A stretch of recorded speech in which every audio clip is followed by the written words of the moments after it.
Ya, mari kita masuk dalam doa ya. Kami bersyukur jika kami bisa terus mendalami dan melihat kepada kekuatan penyertaan Tuhan dalam firman yang kekal, firman yang sudah terwujud dalam daging. Dan di dalam Kristuslah semua firman Tuhan yang tersembunyi, yang rahasia, yang belum terungkapkan, akhirnya dapat kami nikmati. Dan khususnya hari ini kami belajar tentang pengampunan, pengajaran tentang pengampunan setelah kami mendengarkan dan sudah menikmati tentang pengharapan. Bapa, kami bersyukur untuk setiap kami yang bisa terus bukan hanya mendengarkan, tetapi kami menikmatinya dan menjalani semua firman itu, walaupun dengan proses yang panjang. Dan kami percaya bahwa Engkau akan memberikan kepada kami satu jaminan yang luar biasa, jaminan perjanjian yang kekal, yang tidak Kau tuliskan di dalam karya di Gunung Sinai. Hukum Taurat tidak ditulis di dalam buah loh batu, tetapi dalam hati kami. Bahkan dituliskan di dalam akal budi kami, yang tidak mungkin manusia bisa menuliskannya, kecuali Engkau sendiri Tuhan.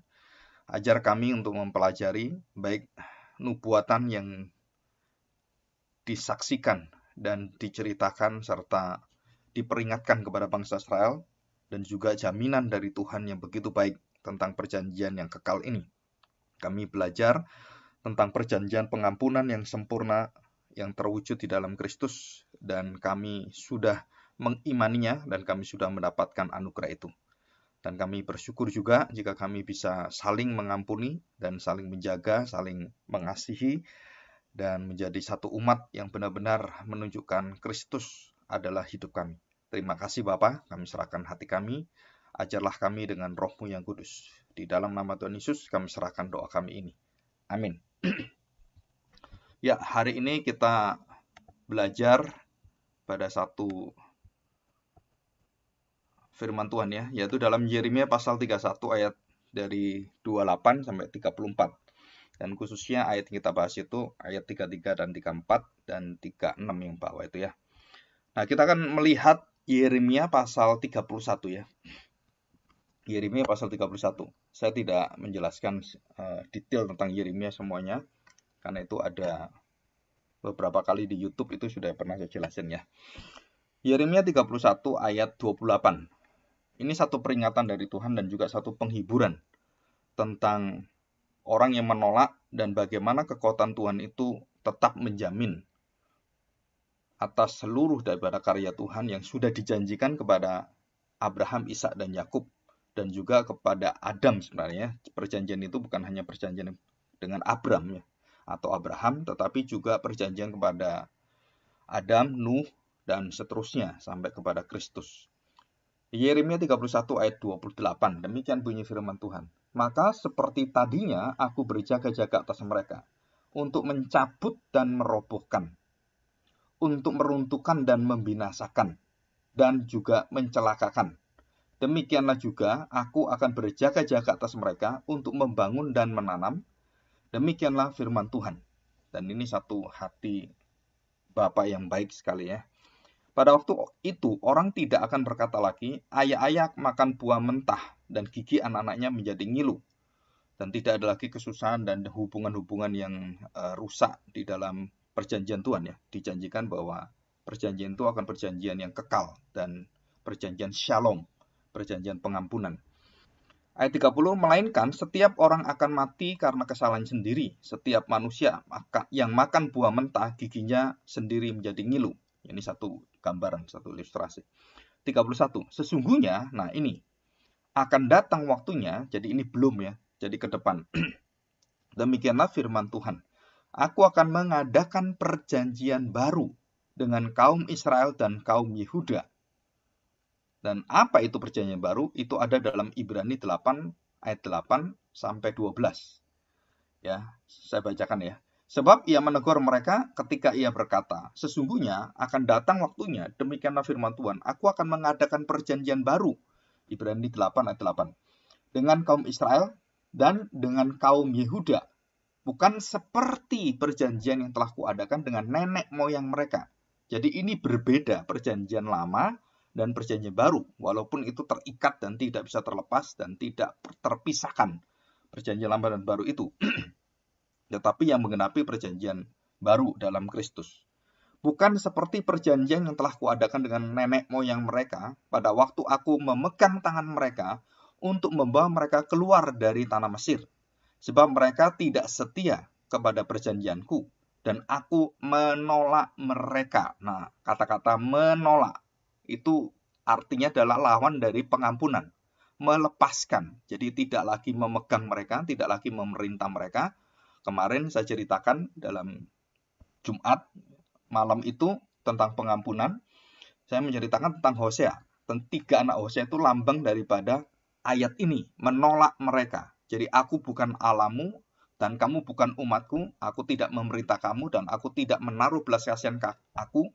Dan aku tidak menyayangi engkau lagi. Nah itu arti kata Yisrael, Lol Ruhama, Lo Ami. Anak dari Hosea dan Gomer, pelacur itu ya. Nah ini kita bersyukur sekali. Nah, kita akan belajar ini. Jadi aku menolak mereka. Demikianlah firman Tuhan. Dalam perjanjian lama ya. Nah, dalam perjanjian baru itu Tuhan tidak akan menolak siapapun yang sudah dibasuh dengan darah Kristus, darah perjanjian, darah pengampunan. Ayat yang selanjutnya. Maka inilah perjanjian kuadakan dengan kaum Israel sesudah waktu itu. Demikianlah firman Tuhan. Ya. Nah, ini sama ya. Nah, ada perbedaan sedikit. Nah, kita kembali kepada Yeremia pasal 32. Bukan seperti perjanjian telah kuadakan dengan nenek moyang mereka pada waktu aku memegang tangan mereka untuk membawa mereka keluar dari tanah Mesir. Perjanjianku itu telah mereka ingkari. Nah, dikatakan di dalam perjanjian baru itu Ibrani tadi pasal 8 menolak. Nah, sama dengan mereka telah mengingkari. Perjanjianku itu telah mereka ingkari, meskipun aku menjadi Tuhan yang berkuasa atas mereka. Demikianlah firman Tuhan. Nah, ini ayat 33 dan 34. Tetapi beginilah perjanjian yang kuadakan dengan kaum Israel sesudah waktu itu. Demikianlah firman Tuhan. Nah, apa isinya? Nah, isinya itu adalah ini. Nah, kita lihat ya, nanti saya pilah satu-satu dan saya akan jelaskan perjanjian baru itu. Saya bacakan ya. Aku akan menaruh, aku akan meletakkan, menempatkan Tauratku dalam batin mereka dan menuliskannya dalam hati mereka. Nah, di dalam Ibrani itu dijelaskan, Ibrani pasal 10 ayat 16-17, itu hati itu diganti dengan akal budi. Jadi hati akal budi itu sama ya. Itu adalah jiwa terdalam manusia yang berkaitan dengan roh yang sudah diberikan waktu penciptaan, roh Allah, hembusan nafas Allah. Itu hati dan akal budi yang kekal itu. Ya. Nah, saya akan mengulangi. Aku akan menaruh Tauratku dalam batin mereka dan menuliskannya dalam hati mereka. Maka aku akan menjadi Allah mereka dan mereka akan menjadi umatku. Ini jelas ya. Jadi aku menjadi Allah mereka, mereka menjadi umatku. Yang dulu dibuang, sekarang diambil lagi. Dan tidak usah lagi orang mengajar sesamanya atau mengajar saudaranya dengan mengatakan kenalah Tuhan. Sebab mereka semua besar kecil akan mengenal aku. Demikianlah firman Tuhan. Sebab aku akan mengampuni kesalahan mereka dan tidak akan mengingat, tidak lagi mengingat dosa mereka. Mengampuni kesalahan dan tidak mengingat dosa mereka itu adalah setara, sejajar, dan paralel. Jadi kalau mengampuni pasti harus belajar tidak mengingat dosa. Walaupun tidak bisa melupakan, dosa itu selalu ada dalam pikiran kita. Apalagi kalau sejarah atau dalam kehidupan kita ada yang sangat mendalam menusuk kita, melukai hati kita, itu nggak akan hilang. Tetapi kita bisa tidak mengingatnya. Kita diberi kemampuan untuk tidak mengingat dosa, bukan melupakan dosa yang terjadi. Karena itu nggak bisa. Allah tidak bisa lupa. Allah bukan pelupa. Kita juga sama. Kita diciptakan seperti Allah. Kita tidak akan lupa hal-hal yang penting dalam hidup kita. Tetapi kita bisa tidak mengingat lagi. Ya, dalam arti mengampuni itu. Jadi melepaskan dan membawa jauh-jauh hal seperti itu. Sudah tidak mau mengingat lagi. Ya, dilemparkan jauh ke tubir laut. Nah, seperti itu arti firman Tuhan. Nah, ayat 35, Saya tidak bacakan, kita masuk ke 37 ya. 36-37. Sesungguhnya seperti ketetapan-ketetapan ini tidak akan beralih dari hadapanku, demikianlah firman Tuhan. Demikianlah keturunan Israel juga tidak akan berhenti menjadi bangsa di hadapanku untuk sepanjang waktu. Beginilah firman Tuhan, sesungguhnya seperti langit di atas tak terukur dan dasar-dasar bumi di bawah tak terselidiki. Demikianlah juga aku akan menolak segala keturunan Israel karena segala apa yang dilakukan mereka. Demikianlah firman Tuhan. Kita belajar hari ini ya tentang perjanjian, dan minggu depan kita belajar yang terakhir di dalam Kristus, tentang perjanjian dan dalam perumpamaan Kristus. Nah, kita akan belajar baik-baik tentang perjanjian. Kita sudah mengenal tentang istilah kata-kata yang dipakai dalam Alkitab, yaitu 7 kata. Kita masih ingat ya, perjanjian lama ada 3, kiper dan salah itu hanya digunakan untuk Tuhan. Ya, digunakan hanya Tuhan yang bisa lakukan. Yang kedua itu nasa, jadi artinya itu menanggung beban dan bisa bersabar, ya, bersabar menanggung beban, dan juga tabah itu sifat Allah yang mendasar karena berdosaan manusia yang tidak bisa kembali pada Tuhan, dan Tuhan harus mengampuninya. Kalau tidak ada jalan manusia masuk dalam hidup surga atau kekekalan, ya, hidup yang kekal itu. Nah, terus kemudian di dalam perjanjian baru ada 4 kata ya, apoliein, charisestai, aphesis, dan paresis. Yang digunakan adalah aphesis yang paling banyak. Yang paling banyak digunakan adalah aphesis, yang artinya adalah mengusir, jadi membuang jauh-jauh, melepaskan, bukan hanya yang bisa dilihat, kalau bisa nggak terlihat lagi. Jadi dibuang jauh dan tidak mengingat lagi, dan bukan lupa ya, tidak mengingat lagi. Dan Allah punya sifat di dalam dosa itu yang menjadi juga anugerahnya pada kita, menjadi warisan kita adalah kita mampu tidak mengingat dosa lagi atau tidak mengingat-ingat. Nah, bahasa Jawanya tuh ngundat-ngundat ya. Nggak tahu bahasa Sundanya apa itu, mengundat-undat. Jadi kalau memberi tangan kanan, tidak, tangan kirinya itu meminta baliknya, mengundat-undat itu ya.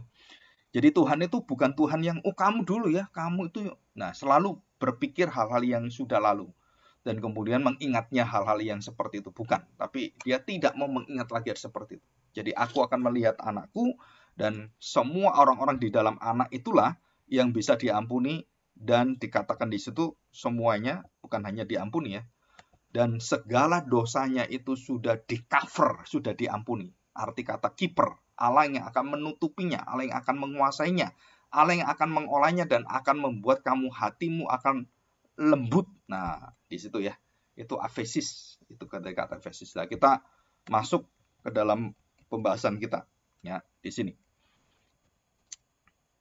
Ya, kita akan membahas ini ya, Yeremia. Nah, perhatikan baik-baik, ada 2 kata yang penting di sini dalam Yeremia tentang perjanjian pengampunan atau perjanjian penebusan yang kekal di dalam Kristus. Lambang seluruh perjanjian itu mulai dari kain atau baju atau pakaian yang dipakaikan kepada Adam dan Hawa oleh Tuhan. Nah, itu lambang daripada pengampunan atau penebusan ya. Dan itu dipakaikan sebagai apa? Pengganti. Nah, kata-kata pengganti ini penting sekali. Jadi digantikan, kemudian busur di langit, ya, menunjukkan bahwa Allah sudah tidak berperang lagi dengan manusia. Busur itu menunjukkan satu peperangan, ya, anak panah, dan harus disampaikan Tuhan, dan sudah disampaikan. Maka seluruh manusia mati semuanya, dan Tuhan berkata, dan dia tidak akan membunuh manusia dengan cara seperti itu lagi. Dan itulah tanda perjanjian busur. Dan itu semua menunjukkan pengampunan Tuhan dalam kedamaian, dan Tuhan tidak bermusuhan lagi. Nah, termasuk mengampuni adalah saya berjanji tidak akan memusuhi kamu lagi. Saya berjanji tidak akan menuntut kamu lagi, dan aku akan memberikan bajunya, aku akan memberikan busur bahwa aku akan berdamai dengan engkau. Dan semua ini adalah dari pihak Allah, perjanjian anugerah. Jadi bukan dari pihak manusia. Ya, sampai kemudian pada Nuh, Abraham dengan sunat, kemudian Musa dengan Tauratnya, dan sampai kepada Kristus, Daud dengan bait Allahnya, dan Kristus dengan salibnya, dan itu puncaknya. Nah, perhatikan di sini bahwa semua lambang perjanjian itu adalah lambang pengampunan. lambang Allah tidak memerangi lagi manusia. Allah tidak menuntut lagi manusia, tetapi Allah menjadi kipernya. Allah menjadi salahnya. Allah menjadi apa? Pelindungnya, bempernya, seperti itu. Jadi akulah yang akan mengubahkan hatimu. Kamu tidak bisa mengubah hatimu sendiri. Jadi aku akan mengubah hatimu dengan apa? Dengan satu perjanjian baru. Nah, bagaimana Tuhan mengubahkan itu? Nah, saudara, kita bandingkan antara Gunung Sinai, keadaannya bagaimana mengerikannya itu dengan Gunung Golgota atau Bukit Golgota. Salib Kristus. Bedanya apa? Perhatikan, saudara. Jadi, di dalam Yeremia 31 dan juga Ibrani 8 dan Ibrani pasal 10, 9 juga ada. Itu penjelasan tentang perjanjian baru sangat jelas. Dikatakan di sini bahwa dijanjikan oleh Tuhan bahwa Tuhan akan menaruh Taurat itu bukan seperti di Gunung Sinai. Proses yang begitu mengerikan, bagaimana orang-orang Israel ketakutan sekali. Dan apa yang terjadi? Orang-orang itu sampai berkata, orang Israel semua sampai berkata, jangan Tuhan berbicara dengan kami, matilah kami. Itu saya nggak tahu kondisinya bagaimana ya. Jadi Allah itu adalah Allah yang tidak akan menolerir satu dosa pun. Jadi seolah-olah tidak ada pengampunan dengan dosa itu. Kalau sampai kita melanggar kekudusan Tuhan ini, hadirat Tuhan ini, maka kengerian yang luar biasa. Itu satu malapetaka akan ditimpakan dan orang-orang yang melanggar akan kekudusan Tuhan, baik yang sudah dibatasi oleh Tuhan di gunung itu mati langsung. Ya, kita juga tahu bagaimana kondisi-kondisi yang tertentu Allah membinasakan orang-orang seperti istri Lot, seperti Sodom Gomora, seperti zamannya air bah. Dan nanti akhir zaman terjadi lebih mengerikan sampai Rasul Yohanes melihat itu nggak tahan dia. Sampai dia menangis luar biasa dan dia tersungkur, nggak berani mengangkat matanya, mengangkat kepalanya melihatnya. Kenapa? Itu kengerian yang luar biasa. Pembantaian. Dan sepertinya bahwa Tuhan sudah akan memurkai manusia, tidak ada lagi pengampunan di sana. Nah, itulah waktu-waktu akhir zaman. Dan itu yang ada adalah penghakiman. Kenapa Tuhan menaruh Taurat itu bukan di Gunung Sinai, tetapi di Golgota. Dituliskan dalam hati kita. Berbeda apa? Satu kondisi yang ada waktu menuliskan dalam hukum Taurat, karena orang Israel tegar tengkuk yang luar biasa, hatinya kaku, membesi, dan tidak bisa diubahkan dan terus melawan Tuhan, terus melawan Tuhan. Berapa nabi-nabinya terus istilahnya bukan dimusuh ya, tetapi tidak dihargai dan sampai kemudian dibinasakan nabi-nabi itu, dihukum mati oleh mereka. Karena mereka benci dengan nabi-nabi itu, benci dengan beritanya, artinya benci dengan Tuhan. Maka di situ Tuhan melihat bahwa ini bangsa yang biadab sekali. Bangsa yang tidak bisa kembali bertobat lembut hati, nggak bisa. Maka Tuhan menuliskan itu di mana? Di loh batu, karena hatimu itu membatu. Dan Tuhan tuliskan firman di situ. 10 hukum Taurat itu untuk adalah dosa-dosa yang membatu, menuju kepada maut. Nah, waktu dalam perjanjian baru dituliskan di mana? Di dalam hati kita. Antara batu dengan hati, kita bandingkan kelembutannya.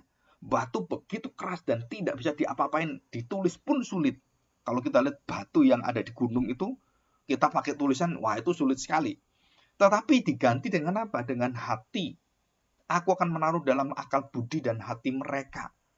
Hati itu lembut sekali. Siapa yang bisa menulis hati? Sama-sama. Tidak mungkin. Kecuali Tuhan. Menulis di batu dan menulis di dalam hati manusia. Dalam akal budi otak manusia ini ya. Pikiran manusia.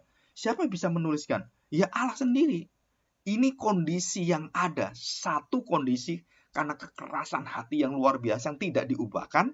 Dan tidak pernah bisa berubah dengan sendiri dengan dosa yang mencengkeram mereka, maka Taurat itu menunjukkan bahwa kamu orang berdosa, kamu orang layak dikutuk Tuhan, kamu layak dibinasakan. Nah, itu pesan daripada hukum Taurat, 10 hukum Taurat menunjukkan kamu adalah orang-orang yang layak dibinasakan. Dari hukum pertama sampai hukum terakhir.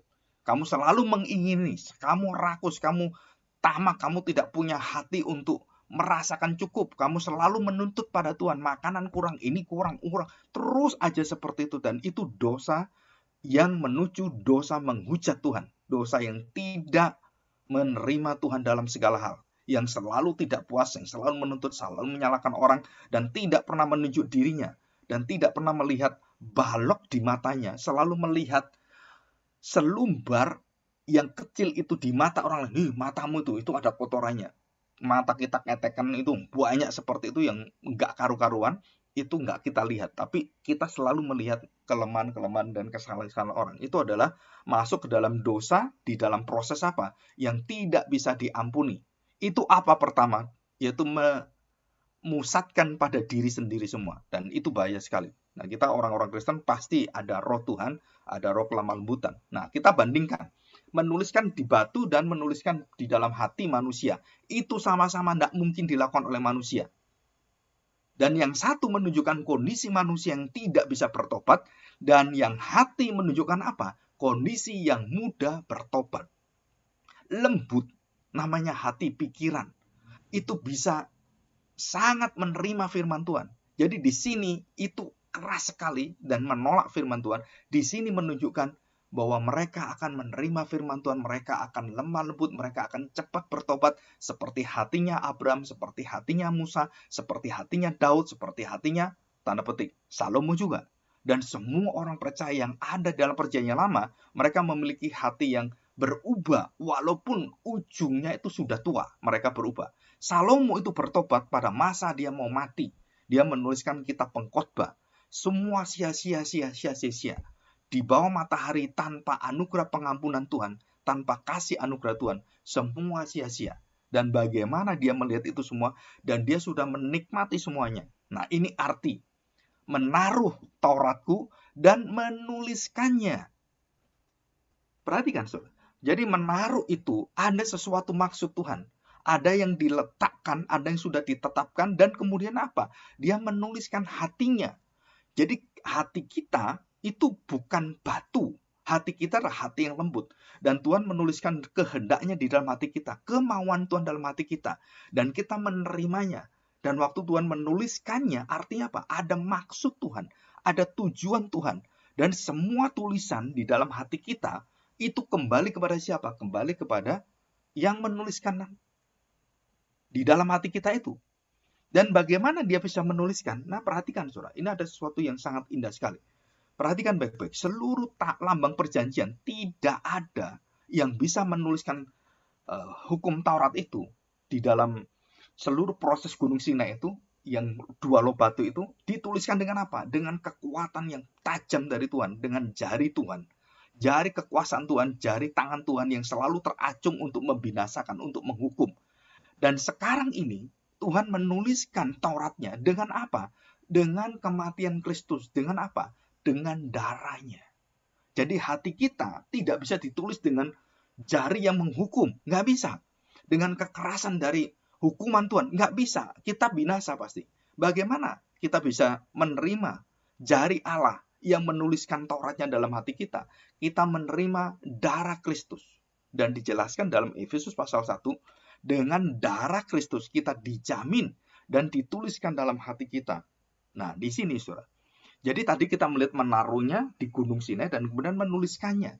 Bagaimana menuliskannya? Karena kita tahu bagaimana kita bisa menerima, dan kita sudah lembut, kita sudah menerima pertobatan, kita sudah menerima jaminan dari Tuhan, dan kita sudah ditulis dengan Kristus, dengan darahnya, nyawanya. Jadi nyawa Kristus itu menjadi hati kita. Nyawa Kristus menjadi akal budi kita, perasaan kita, dan seluruh hidup kita adalah nyawa Kristus. Itu keinginan Kristus, perasaan Kristus, pikiran Kristus. Nah, ini perjanjian baru. Jadi perjanjian baru itu artinya apa? Bahwa seluruh hidup kita itu akan menyatakan apa yang dituliskan Tuhan dalam hati kita, apa yang ditaruh Tuhan dalam pikiran kita, apa yang diletakkan Tuhan dalam seluruh hidup kita. Nah, itu yang menjadi tujuan dan fokus daripada seluruh jalan hidup kita. Apa jalan hidup kita? Menerima hati dan Taurat yang sudah sempurna. Jadi di sini Taurat itu belum sempurna. Taurat itu masih akan digenapi karena semua orang ditunjuk kamu berdosa, kamu harus memohon pengampunan penebusan dosa, dan kamu harus menyerahkan baik tubuhmu disunat, baik kamu harus menyerahkan binatang itu untuk dibinasakan, melambangkan nyawamu, melambangkan dirimu yang berdosa dan harus dipenggal kepalanya, dibuat menjadi dua bagian, kepala dan tubuh. Kepala itu adalah Kristus, tubuh itu adalah tubuhmu, gereja Tuhan, dan keduanya akan menyatu. Kristus dengan kita, kepala gereja dan tubuh ini akan menyatu. Dan selama-lamanya dan dijamin oleh Tuhan. Dan inilah keadaan yang sangat luar biasa. Jadi kita melihat kondisi di Gunung Sinai begitu mengerikan. Tuhan akan menghukum bangsa Israel.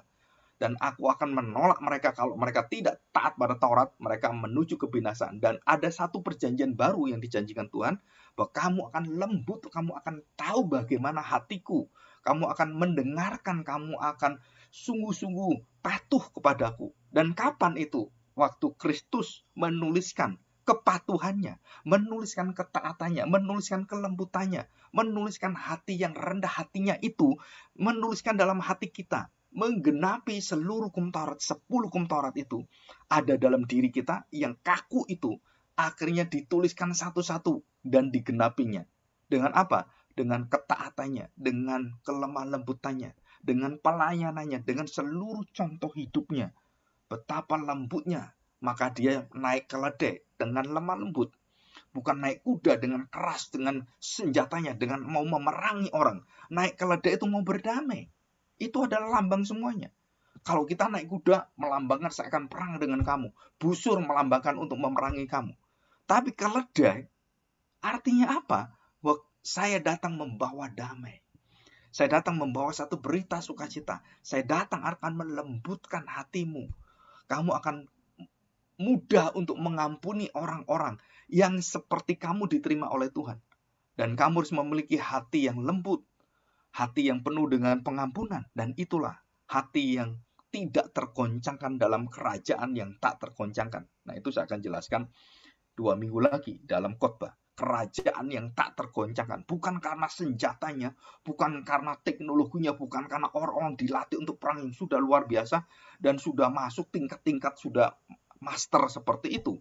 Bukan, tetapi kita memiliki hati Kristus yang dituliskan dengan darahnya dalam hati kita, dan kemudian kita bisa mengerti kehendak Allah. Kita tahu bagaimana kita berdosa dan kita cepat kembali, dan itulah kuasanya. Yang tak tergoncangkan itu apa? Bahwa kita bisa berbalik dengan anugerah Kristus. Dari segala dosa kita yang mematikan, yang terus menggoncangkan, membuat badai dalam hidup kita, yang terus membuat awan gelap dalam hidup kita, itu bisa tersingkirkan dengan apa? Dengan hanya percaya Kristus yang sebesar biji sesawi iman kita. Itu bisa membinakan seluruh gunung-gunung dalam hidup kita. Dan itulah janji Tuhan. Ya, saya ulangi, saya akan bacakan ya. Ayat 33. Tetapi beginilah perjanjian yang kuadakan dengan kaum Israel. Sesudah waktu itu, demikianlah firman Tuhan. Aku akan menaruh Tauratku dalam batin mereka dan menuliskannya dalam hati mereka. Maka aku akan menjadi Allah mereka dan mereka akan menjadi umatku. Dan ini jaminan dari Tuhan. Dan yang di belakang ayat yang 37, beginilah firman Tuhan, sesungguhnya seperti langit di atas tak terukur. Nah, kita manusia ini kan terbatas. Allah nggak terbatas. Jadi yang terbatas itu, yang fana itu melihat yang baka, yang kekal itu, tak terbatas. Jadi hati Tuhan itu diukur dengan apa? Coba kamu lihat ke langit. Dan selalu seperti itu. Kamu lihat ke bumi. Lihatlah pasir-pasir. Lihatlah bintang-bintang. Kepada Abraham dia ceritakan ini. Dan itu memiliki arti pengampunan. Jadi kalau kita melihat janji Tuhan kepada Abraham, lihatlah bintang-bintang di langit. Tak terbatas jumlahnya, tak terhitung. Dan itulah pengampunan Allah. Itulah Allah akan menerima keturunanmu Abraham. Yang akan tinggi seperti langit di atas. Bukan karena hebatnya, bukan karena pikiran yang luar biasa. Bukan. Tapi karena mereka menerima darah Kristus. Mereka menerima pengampunan. Mereka menerima penebusan. Dan hati mereka bisa berbalik. Dan Tuhan sebelum Abraham menikmati semuanya itu, di dalam Kejadian 15 kita tahu, Abraham melihat satu kengerian yang luar biasa. Dia bermimpi dari Kejadian 12 sampai 17 itu proses bagaimana Allah akan memberikan jaminan perjanjian pengampunan itu. Saudara perhatikan, sebelum Abraham menerima perjanjian Kanaan, sebelum menerima dan memasuki tanah Kanaan dan seluruh keturunannya itu, Tuhan mengatakan bahwa keturunanmu akan diperbudak hampir 400 tahun atau 430 tahun tepatnya. Kok bisa? Orang menerima berkat kok sudah diberikan perbudakan? Karena Tuhan akan menyaring mereka, Tuhan akan memperbaiki mereka, dan Tuhan akan menjanjikan itu dengan apa? Dengan proses yang panjang. 430 tahun. Ustaz. Ini nggak main-main. Bagaimana Abraham bisa menerima ini? Dia nggak bisa menolak itu. Kenapa? Karena dia tidak mengalami perbudakan. Tapi keturunannya diberitahu bahwa perbudakan itu menunjukkan betapa batunya hatimu, betapa kerasnya hatimu. Dan dosa-dosa orang-orang di sekelilingmu itu. Dan di situ dalam perjalanan perbudakan, keluar dari perbudakan, barulah kita tahu sifat bangsa Israel tidak bisa ditebus dengan cara mereka. Mereka membatu, mereka ketekar keras kepala. Sampai Musa pun nggak tahan dengan mereka. Kalau bukan Tuhan yang mengampuni kamu, kamu sudah dibinasakan. Dan Musa punya hati yang lembut di antara semua manusia. Dia tahu hati Tuhan. Dia tahu janji Tuhan. Bahwa Tuhan akan memegang perjanjiannya. Perjanjian Abraham, Ishak, dan Yakub. Dan Musa memandang ini. Musa memegang janji Tuhan ini. Kalau dia melihat bangsa Israel, aduh, kamu itu dibuang Tuhan, dibinasakan Tuhan, kurang ajar sekali. Nah, kita juga sama. Kita mengalami yang sama. Di dalam perjanjian baru, hal itu sudah tidak ada lagi. Ya, saya bacakan ini. Sesungguhnya seperti langit di atas tak terukur dan dasar di bumi tidak terselidiki. Tak terukur, tak terselidiki, tak terselami. Demikianlah juga aku tidak akan menolak segala keturunan Israel. Nah, ini.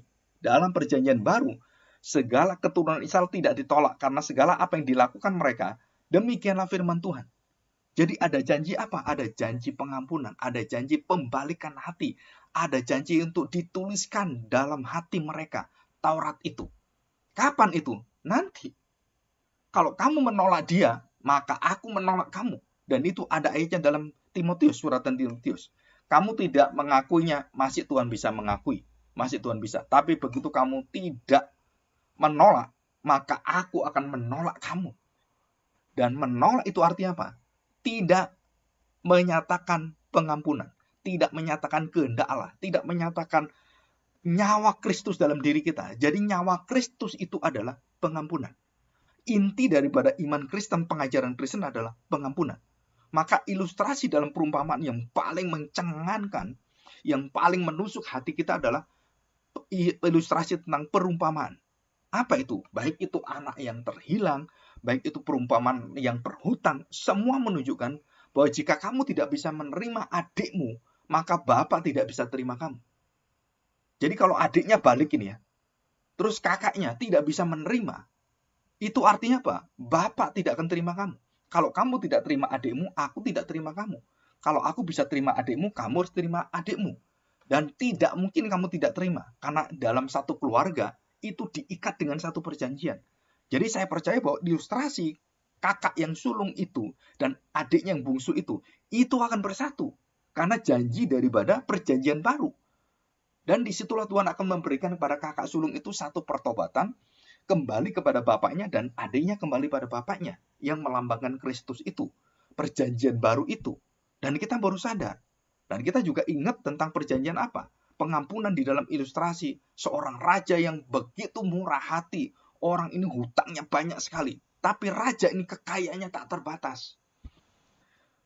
Nah, kita harus tahu bahwa hati Tuhan tak terbatas, tak terselidiki, tak terselami. Jadi waktu kita mengampuni, saudara kita harus tahu.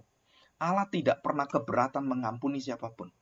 Karena kekayaan pengampunannya itu kekal, tak terbatas, dan tidak terhitung banyaknya. 70 kali 7 kali itu artinya apa? Bahwa dosa manusia itu tidak pernah ditolak Tuhan. Waktu Tuhan sudah menempatkan dalam hati kita, hati yang lembut, bukan hati yang membatu seperti gunung Singa, seperti bangsa Israel. Bukan karena kita nggak bisa bertobat, bukan. Bukan itu, tetapi kita malah mudah bertobat. Karena darah Kristus melembutkan hati kita dan menuliskan kehendaknya dalam batin kita dan akal budi kita. Dan itulah perjanjian baru. Bukan seperti bangsa Israel yang selalu melawan Tuhan, tidak mau patuh, tidak mau taat, dan membunuh nabi-nabi, termasuk membunuh Kristus. Dan ini dosa yang ditolak oleh Tuhan.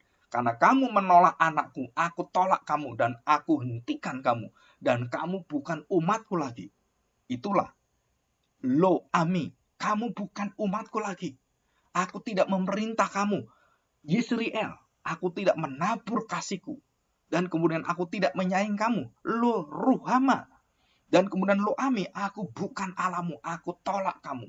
Kenapa? Karena kamu menolak anakku yang tunggal. menghujat Roh Kudus adalah dosa ini. Dosa tidak menerima anak Allah. Dan itu dosa menghujat Roh Kudus. Intinya adalah tidak menerima pengampunan. Jadi orang yang selalu tidak mengampuni orang, tidak menerima orang yang bersalah, itu artinya apa? Bahwa kamu sedang membenarkan diri, kamu menyembah dirimu sendiri, kamu membuat ilah. Bukan Tuhan yang kamu patuhi, tapi kamulah menjadi Tuhan. Kenapa? Saya tidak bisa mengampuni dia. Jadi saudara, dosa menghujat Roh Kudus berkaitan erat sekali dengan apa? Dengan berita pengampunan Kristus. Pengampunan Kristus tak terselami, tak terselidiki, dan tak terukur, begitu banyak dan tidak pernah kekurangan pengampunan Tuhan. Tetapi kita selalu menyetop pengampunan. Kita selalu meminimalkan. Kita membatasi pengampunan kita. Tuhan katakan, nggak bisa. Kamu harus buka pengampunan, baru kamu mengalami satu hidup, kunci hidup sejahtera, bahagia, dan hidup yang bebas dan begitu terlepas, nyaman sekali. Dengan apa? Dengan mengatakan Matius 5 ayat 44, kasihilah musuhmu, berdoalah bagi orang menganiaya kamu, menyakiti hati kamu.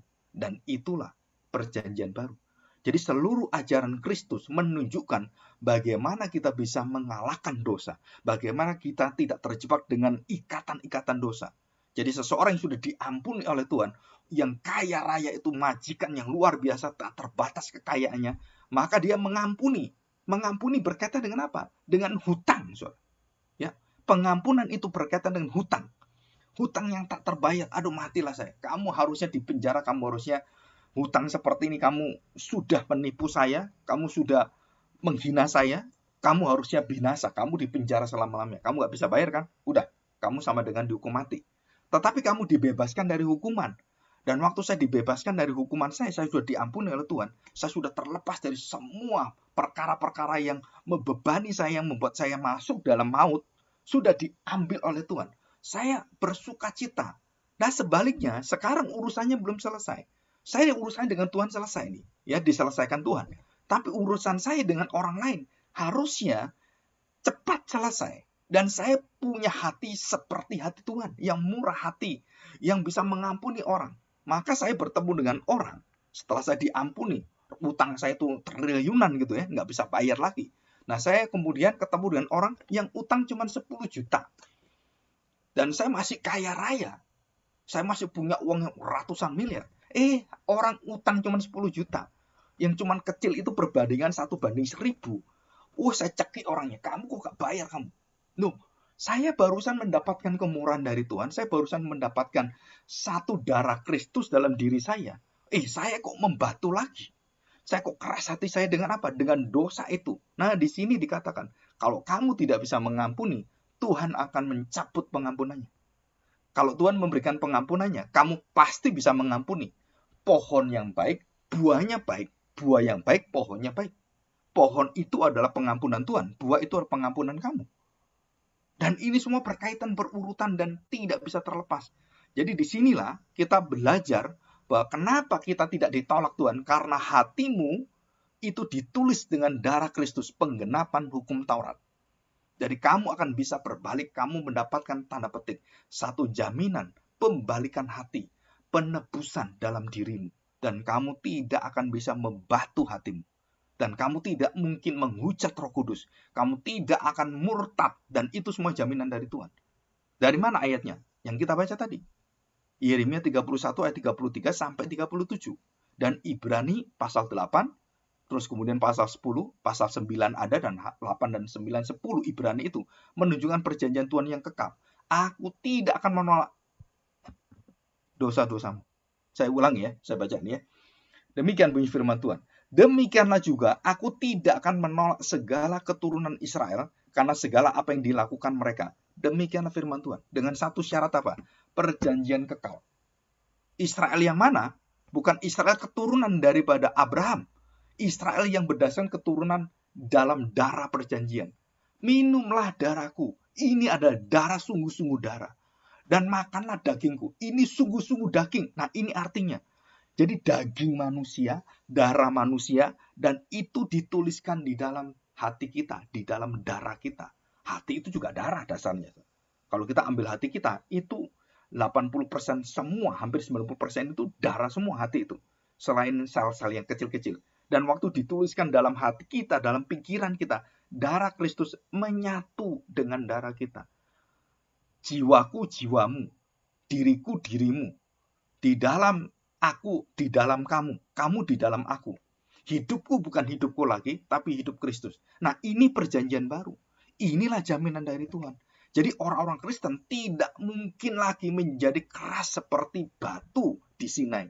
Tetapi akan menjadi lembut seperti Kristus di Golgota.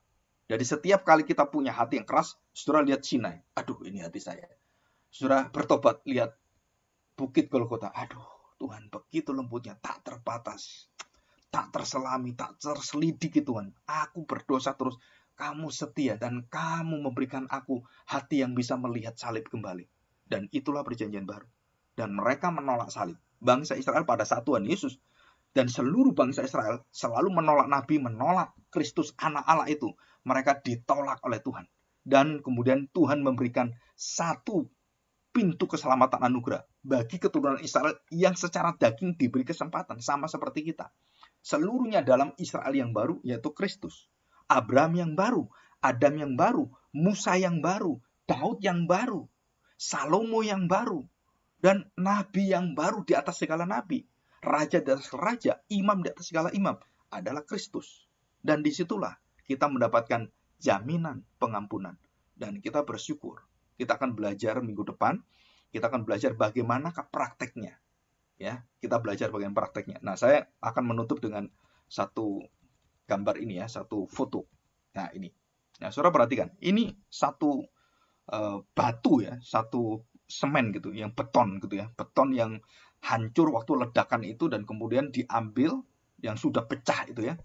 Diambil setelah 911 ya dibersihkan atau minggu keberapa gitu kan, bersih semuanya dan mau dibangun kembali, maka ditemukan di situ kehancuran semua itu batu yang ada, yang bangunan itu hancur semuanya. Terus yang bagian pembersihan itu menemukan satu batu yang terpecah terbelah, lumayan besar gitu ya, kira-kira hampir 1 meter itu, besar sekali. Dan di tengah-tengah batu itu herannya ada Alkitab yang nempel di sana. Dan mereka kemudian lihat dan sudah bentuknya seperti ini. Apa yang mereka lihat itu Matius pasal 5 ayat 44. Dan kata-kata Tuhan Yesus.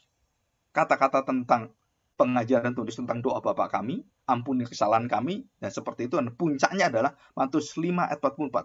Jangan kamu memusuhi dan jangan kamu balas dendam. Kasihilah musuhmu. Dan inilah yang ada. Dan satu-satunya mengingatkan kepada bangsa Amerika adalah kamu jangan terus membatu, melawan kejahatan dengan kejahatan, melawan kekerasan dengan kekerasan. Dan Kristus memberitahukan kepada kita melalui peristiwa 911, dosa tidak bisa dibereskan dengan dosa. Dosa marah tidak bisa dibereskan dengan marah. Dan yang bisa adalah darah Kristus. Kamu harus memberitakan pengampunan. Kamu harus memberitakan kedamaian. Kamu harus memberitakan perjanjian Tuhan bahwa kami tidak akan memusuhi kamu lagi. Kami akan membawa satu sukacita. Dengan syarat apa? Kalau kamu menolak semuanya itu, maka Tuhan akan membinasakan kamu. Dan inilah Matius pasal 5 ini ada di sini. Dan semua orang heran. Semua ambruk semua. Ini kok enggak terbakar, kok enggak rusak. Dan Matius pasal 5 persis sama di situ. Yang lainnya hancur semua. Dan kemudian terbuka di sini. Saudara, itu jelas sekali. Ini bukan perkara kebetulan. Tapi hati Tuhan dengan sederhana, kemurahan Tuhan, belas kasihan Tuhan, itu dinyatakan. Dan sekarang batu ini ada di sana. Ada di New York. Ada di bawah itu sebagai peringatan. Dan itu ditaruh di dalam kaca. Dan saudara, setiap kali kita berjalan, saya melihat ini. Aduh, ingat hati Tuhan. Kita tidak boleh balas dendam. Kasihlah musuhmu. Dan mari kita berdoa, kita juga sama. Mari kita belajar. Di dalam kesempurnaan Kristus, ketaatannya. Kita belajar mengalirkan pengampunan Tuhan. Ya, mari kita berdoa. Bapa yang baik, kami bersyukur hari ini kami mendapatkan satu kesempatan yang sangat indah